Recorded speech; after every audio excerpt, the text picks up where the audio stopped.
आता आपण पाहणार आहोत characteristics of the genetic code.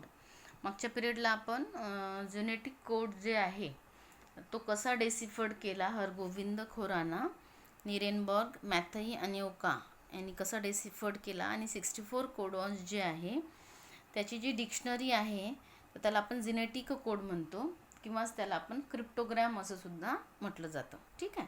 आता characteristics of the genetic code पाहायचं आहे. पहिली जी कॅरेक्टरिस्टिक्स आहे ती आहे की जेनेटिक कोड जो आहे हा ट्रिपलेट कोड आहे. ठीक आहे. जेनेटिक कोड जो आहे तो ट्रिपलेट आहे. जसं sequence of the 3 nitrogen bases that form the 1 codon.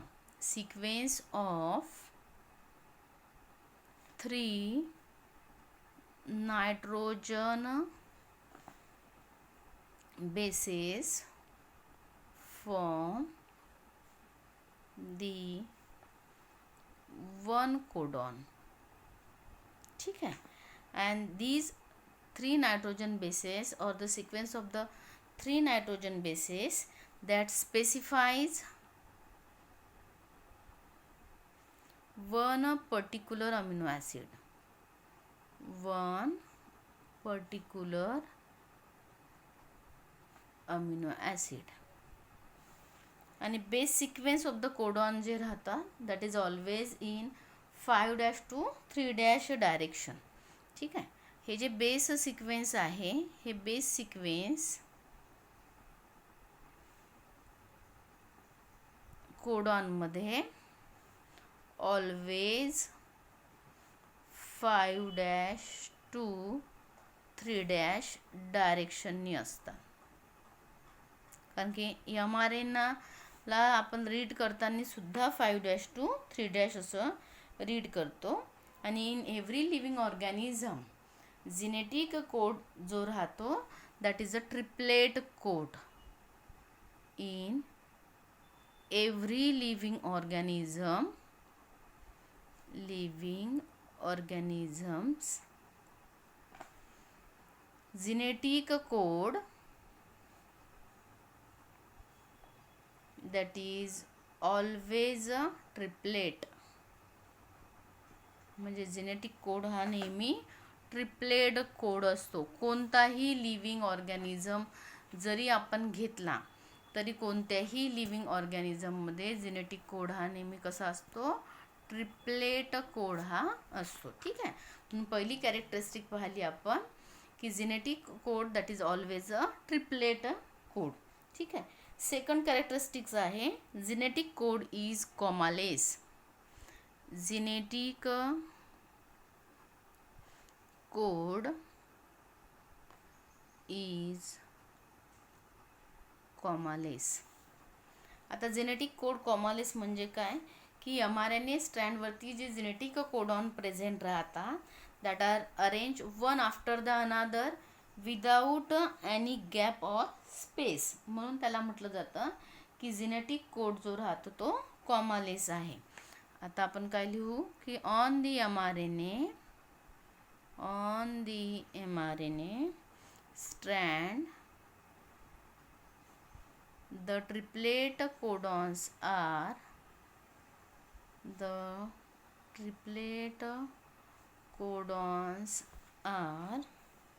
arranged one after the another without any gap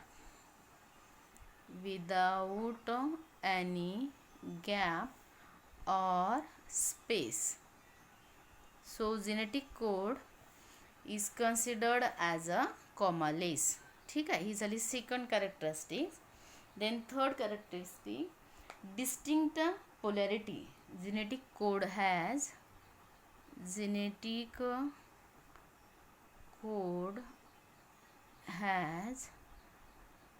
distinct polarity.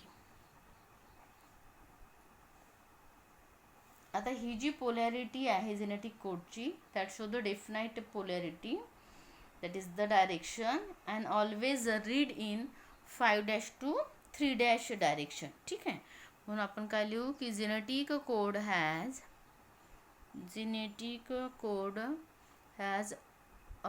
genetic code also shows definite polarity.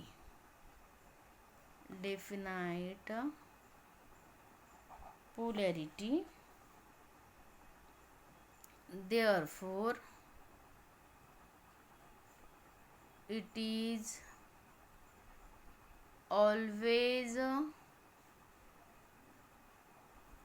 read in 5 to 3 direction.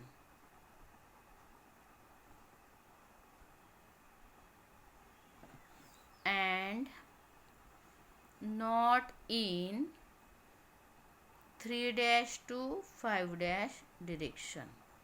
म्हणजे आपल्याला जर genetic code read करायचा असेल तर तो फक्त 5 to 3 च्या डिरेक्शननीच read करता येतं. 3 to 5 च्या डिरेक्शननी आपण रीड करत नाही. Otherwise message that will change. For example जर घेतलं आपण तर mRNA जो आहे तर आपण 5 to 3 जर घेतलं तर आपल्याला रीड करताना आपण त्याला AUG असं रीड करतो. ठीक आहे, GUA असं रीड करत नाही. म्हणजे 5 to 3 या डिरेक्शननी ते रीड केलं जातं, उलटं त्याचं रीडिंग होत नाही. आणि AUG that is stand for the amino acid मिथिओनाइन.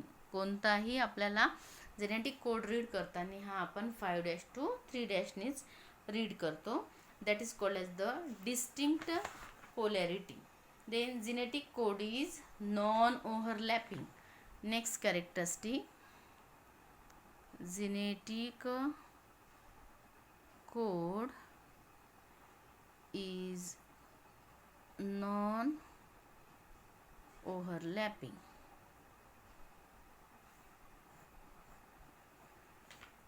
ही त्याच्यानंतरची नेक्स्ट कॅरेक्टरिस्टिक आहे की जेनेटिक कोड हा नॉन ओव्हरलॅपिंग राहतो. each single base that is the part of only one codon असतो म्हणून. आणि ॲडजसंट कोडॉन जे राहतात दॅट डू नॉट ओव्हरलॅप. म्हणजे याची जी अरेंजमेंट राहते ती अरेंजमेंट वन आफ्टर द अनादर राहते. एक कोडॉन त्याच्यानंतर दुसरा कोडॉन त्याच्यानंतर तिसरा कोडॉन असं राहतं. म्हणजे सिक्वेन्स ऑफ द 3 न्यूक्लियोटाइड जे प्रेझेंट राहतात ते वन आफ्टर द अनादर असतात, ते ओव्हरलॅप होत नाही. म्हणून आपण म्हणतो की genetic code is non overlapping. Code is non overlapping. Genetic code is non overlapping.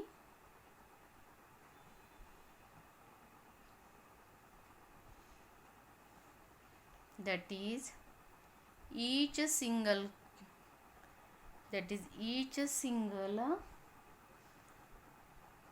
base is a part of only one codon. जसं आता मी म्हटलं AUG, त्याच्या बाजूला जर दुसरा कोडॉन जर असेल तो समजा GUC असेल तर हा GG ओव्हरलॅप होत नाही. किंवा मी म्हटलं या ठिकाणी UCG असं लिहिलं तर तो U सुद्धा या G वरती ओव्हरलॅप होत नाही. ठीक आहे, म्हणजे ॲडजसंट कोडॉन जे राहतात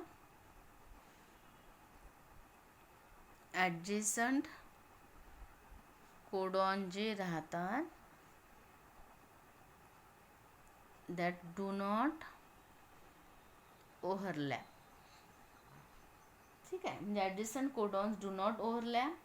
आणि याच्यामध्ये नॉन ओव्हरलॅपिंग राहतं. म्हणजे 6 कॉन्झिक्युटिव्ह बेसेस जरी घेतले आपण तर that show the presence of the 2 amino acid molecules.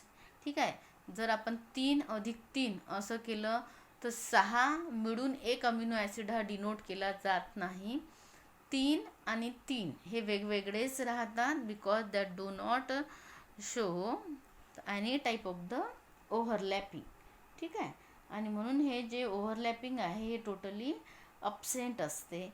किंवा मग आपण 4 जरी नायट्रोजन बेसिस जरी पकडले तरी पण हे 3 जे आहे तेच फक्त काय करतात, कोडॉन फॉर्म करतात. एक कोडॉन हा फॉर्म केला जातो. नंतर आहे next, genetic code has degeneracy. नंतरची कॅरेक्टरिस्टिक की जिनेटिक कोड हॅज डिजेनरेसी.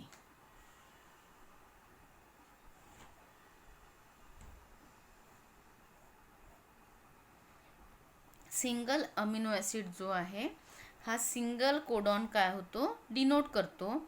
पण काही जर आपण अमिनो ॲसिड जर घेतले तर that encoded the more than one codon. ठीक आहे, म्हणजे एक कोडॉन एक अमिनो ॲसिडला डिनोट करतो, आपण मगाशीच बघितलं. पण काही वेळा असं होतं की एकापेक्षा जास्त जे कोडॉन आहे ते एकाच टाईपच्या अमिनो ॲसिडला डिनोट करतात. जसं आता UCU म्हटलं किंवा UCC, UCA, UCG हे चारही जे आहे ते सेरीनला डिनोट करतात. म्हणून म्हटलं जातं की जेनेटिक कोड हॅज डिजेनरेसी. म्हणजे usually single amino acid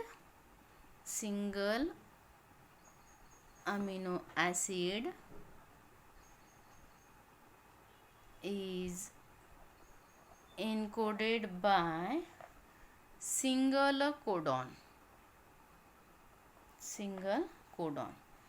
but in some cases some amino acids are encoded by more than one codon.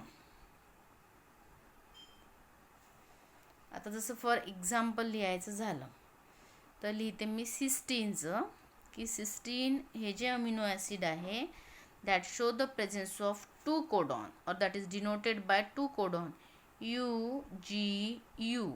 एक कोडॉन झाला, दुसरा कोडॉन आहे UGC. किंवा जर मी आता आयसोल्युसिन जर घेतलं तर आयसोल्युसिन जे आहे हे 3 कोडॉननी डिनोट केलं जातं. पहिला जो आहे त्याला म्हणतात AUU, AUC, AUA. ठीक आहे, म्हणजे या ठिकाणी सिंगल अमिनो ॲसिड जो आहे तो सिंगल कोडॉननी डिनोट केलेला नाही, तर मोर दॅन वन कोडॉननी डिनोट केलेला आहे. जसं सिस्टीन हे 2 कोडॉनने डिनोट केलं आहे, आयसोल्युसिन हे 3 कोडॉनने डिनोट केलं आहे. This is called degeneracy of the code. This is called degeneracy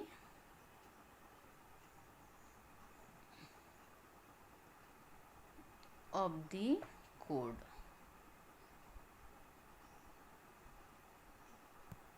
आता हे जे डिजेनरेसी ऑफ द कोड जे आहे, आपण जे पाहिलं की डिजेनरेसी ऑफ द कोड जी आहे, डिजेनरेसी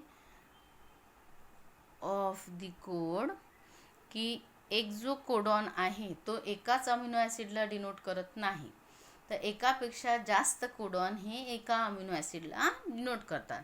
जसं आयसोल्युसिन हे 3 अमिनो ॲसिडने डिनोट केलेलं आहे. ठीक आहे, तर म्हणून ही जी डिजेनरेसी ऑफ द कोड जो आहे that is explain by wobble hypothesis.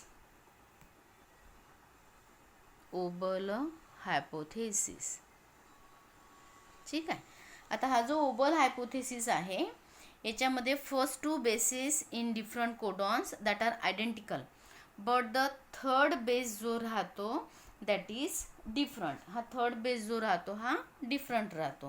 म्हणजे या ठिकाणी ओबल हायपोथेसिसमध्ये फर्स्ट 2 बेसेस, 2 नायट्रोजन बेसेस जे राहतात in different codons that are identical,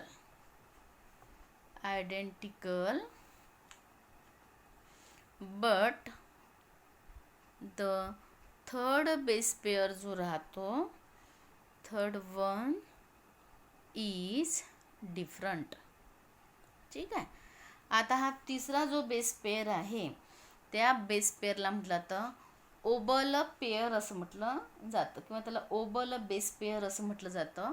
आणि 1966ला क्रिकनी सगळ्यात पहिले ओबल हायपोथेसिस जे आहे ते प्रपोज केलेलं आहे. म्हणजे या हायपोथेसिसमध्ये असं सांगितलं आहे की कोडॉन आणि अँटीकोडॉनचं जे पेअरिंग आहे in the third base pair that may or may not be complementary. ठीक आहे. म्हणजे third base pair of the codon जो राहतो that is called as the wobble base and the position of this third base pair that is called as the wobble position. म्हणजे actual base pairing जे राहतं that is occurs at a first two positions only. ठीक आहे. तिसरं जी position आहे त्याच्यामध्ये perfect pairing present राहतं नाही. ठीक आहे. म्हणून हा जो तिसरा बेस पेअर जो राहतो त्याला ओबल बेस पेअर असं म्हटलं जातं. आणि position of the third base pair जी आहे त्याला ओबल पोझिशन असं म्हटलं जातं. आणि 1966ला क्रिकनी सगळ्यात पहिले ओबल हायपोथेसिस जे आहे ते एक्सप्लेन केलेलं आहे. म्हणजे डिजनरेसी ऑफ द कोड जे राहतं that is totally depends upon the wobble hypothesis. First two nitrogen bases in different codons that are identical but the third one that is different. म्हणजे हा जो थर्ड बेस पेअर राहतो त्याच्यामध्ये actual base pairing होत नाही. फक्त दोन जे पहिले दोन आहे त्याच्यामध्ये ॲक्च्युअल बेस पेअरिंग हे प्रेझेंट राहतं. ठीक आहे. कोडॉन आणि अँटीकोडॉनमध्ये.